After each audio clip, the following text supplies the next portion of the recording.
Sesquicentennial, and then now concert. For the audience, please rise for the presentation of the colors on the Capitol Police Color. To remain standing for the national anthem and the hymn of the new state song, our great Virginia. I'm sure you're going to love it when you hear it. Thank you very much.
Good evening. As chairman of the Virginia Sesquicentennial of the American Civil War Commission and Speaker of the House of Delegates, it's my privilege to welcome you to the Virginia State Capitol. We're delighted that so many of you have joined us tonight as we come together to bring this 7-year commemoration to a close. The 150th anniversary of the Civil War is an important national milestone, and Virginia has been proud to lead the Sesquicentennial commemoration. Together with local partners across the state, we have set the model for historic commemoration. Shortly before this program, an award ceremony was held to recognize the hard work and the excellence of many of our Sesquicentennial leaders, all of whom are listed on your program. I'd like to ask the award recipients and representatives of local Sesquicentennial committees who are present tonight to please stand.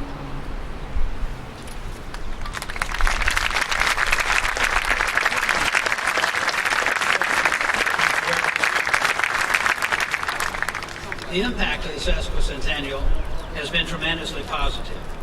Here are just a few numbers that illustrate its success. More than 3,500 local events have appeared on the statewide calendar of events. The award-winning History Mobile has traveled thousands of miles, visiting 103 localities across 6 states and hosting more than 150,000 visitors. The Legacy Project has scanned and provided access to more than 32,000 documents that preserve the last words of soldiers and civilians. While these numbers are impressive, the biggest impact of the Sesquicentennial is truly immeasurable. It is the opportunity to better understand the emotions of the time and to connect on a personal level with history, just as we are doing here tonight. Because what the Sesquicentennial commemoration recognizes, and what those of us gathered here know to be true, is that personal connections to history are powerful, and they provide a profound experience of connecting past and present. That is why it is important that we commemorate and that we remember. Our work now belongs to the ages. Because of the commitment, support, and partnership of so many people, we can be proud of the legacy that we've worked together to create. Together we commemorate history, and together we have made history.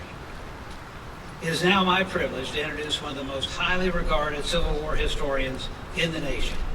Many of you know that James I. Robertson, Jr. served as the Alumni Distinguished Professor of History at Virginia Tech for 40 years, and that he is the author of dozens of books, including the definitive biography of Stonewall Jackson.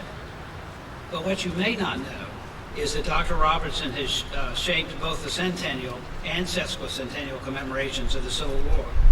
More than 50 years ago, Dr. Robertson was appointed by President John F. Kennedy to take over the centennial commemoration after it got off to a poor start, and he's widely credited with saving the centennial by changing its focus to education and to children.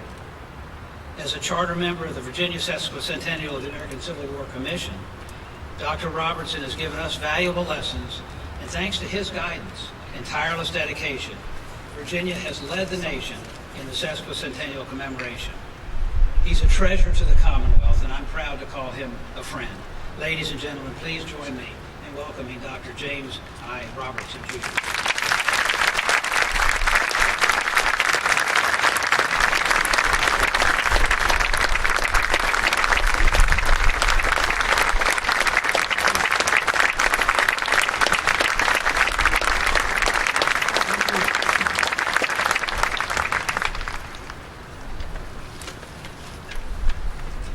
What a remarkable event this is. Americans from all walks of life gather on these hallowed grounds of our State House. We meet on a holiday established to honor men of North and South who died in the Great War that made us one people. It might be more appropriate to mark Memorial Day with silence and reverence, but we cannot do so. The Civil War was too sweeping, too full of suffering and heroism to be just a quiet stop along the path to the national greatness that you and I share.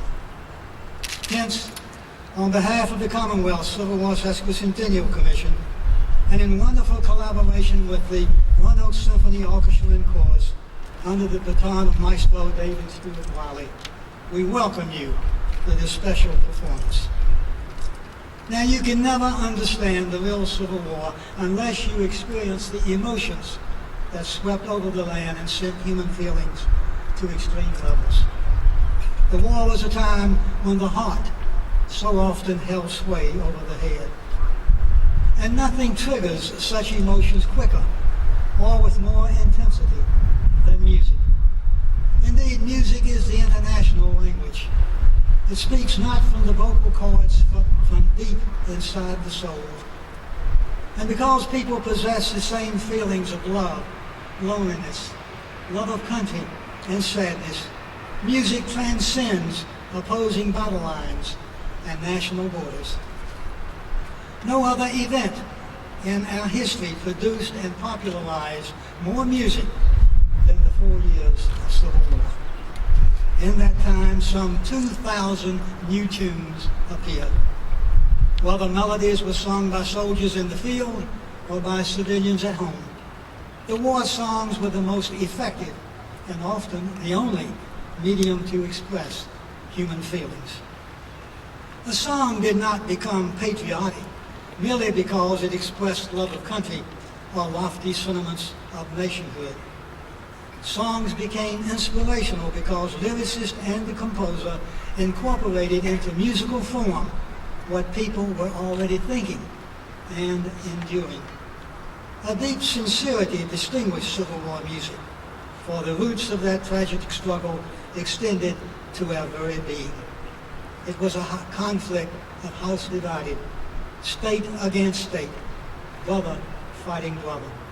And at stake was the nation itself, whether the country could survive, and if it did, what kind of country would it be? The Virginia Sesquicentennial Commission chose this program as its final observance of the 150th commemoration. This evening we're going to take you chronologically and emotionally through the Civil War years. Our earnest hope is that you find this presentation educational, meaningful, but most of all, inspirational. These remarkable songs of the 60s are now national treasures. Their notes and their words serve to keep alive a spirit of patriotism that has molded 300 million of us into one republic. So sit back and for the next hour or so, try to feel rather than to think. And if some of these selections move you emotionally, hold on to those feelings dearly, for you will have absorbed history in its purest form. So let us now journey together into music and memories of the American Civil War. And we begin with a symphonic medley arranged by Jerry Ballard.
Naturally, the outbreak of war in 1861 was the stage on which great songs of enthusiasm and love of country appeared. Neither side ever had a national anthem, but a number of melodies became highly popular because of the sectional loyalties they affirmed. For the South, the Bonnie Blue Flag was the first musical call to arms. The melody had been the official song of the short-lived Republic of West Florida in 1810. When Mississippi left the Union 51 years later, an English-born vaudevillian and songster named Harry McCarthy wrote new words for the old tune, and Mississippians immediately adopted it as their state song. The flag had an all-blue field with a single star in the middle. It was a flag song. Like the Star-Spangled Banner, it praised a patriotic symbol. McCarthy's lyrics gained prominence in the new Southern Confederacy because of the melody's sentiments of independence and resolution. The Bonnie Blue Flag celebrated the formation of a new nation, and the words gave the reasons for its creation. This song was sung as much on the home front as in the Army, and that made the Bonnie Blue Flag the most popular wartime song in the South. We are a band of brothers and native to the soil, fighting for the property we gained by honest toil. And when our rights were threatened, the cry was near and far, hurrah for the Bonnie Blue Flag that bears a single star. Hurrah, hurrah, for Southern rights, hurrah, hurrah for the Bonnie Blue Flag that bears a single star.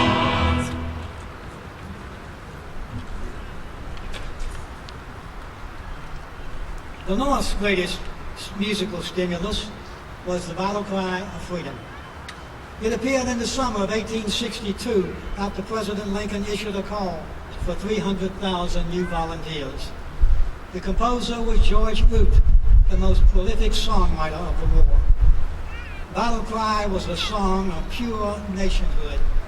Repeated use of the words freedom and union gave the song an ideological flexibility that expressed several levels of commitment to the Northern war effort. The tune was catchy, and the words were direct and simple. The battle cry of freedom belonged to Union soldiers. Fighting men in blue shouted it to relieve the tedium of camp life and long marches. Many regiments sang as they charged against enemy lines. Dying boys were known to use their last breaths in mumbling the phrases. Popularity of battle cry never waned. On April 14, 1865, as Union officer Robert Anderson raised the American flag again over then battered Fort Sumter in South Carolina, a Union band in Charleston signaled freedom's victory by playing freedom's most effective war cry.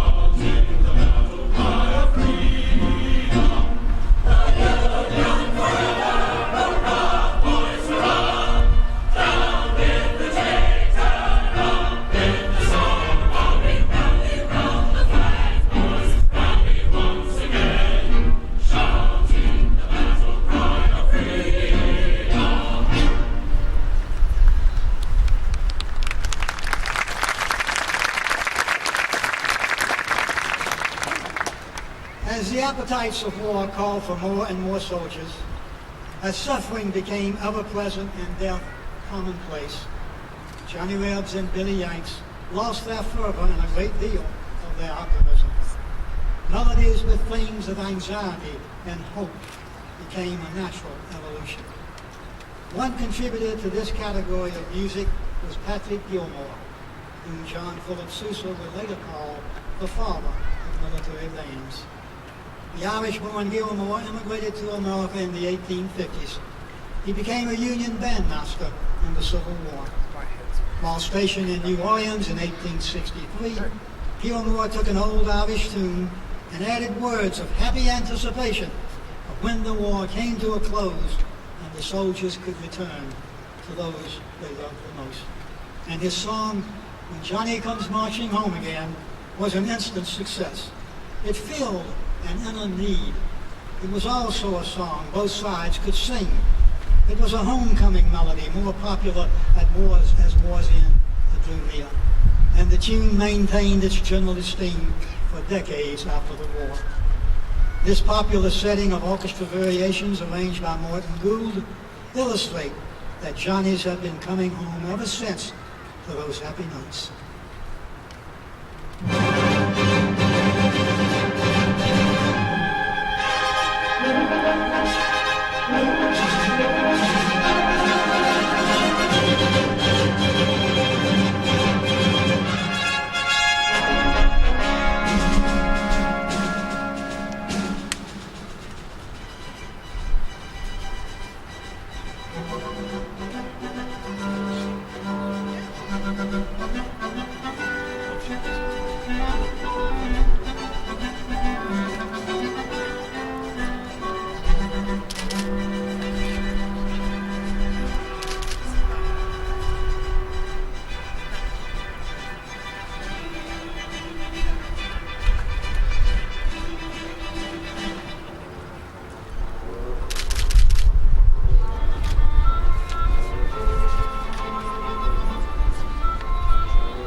so wonderful.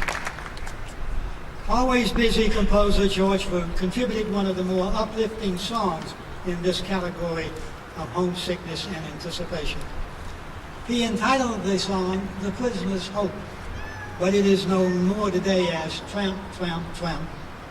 It was written late in 1863, at a time when tens of thousands of soldiers were prisoners of war in makeshift compounds spread over both North and the South.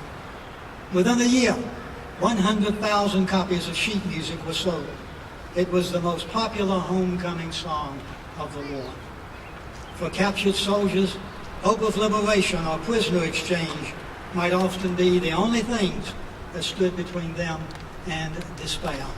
And so "The Prisoner's Hope" was not so much a camp favorite as it was a song of prayer by men enduring misery at Andersonville or Elmira.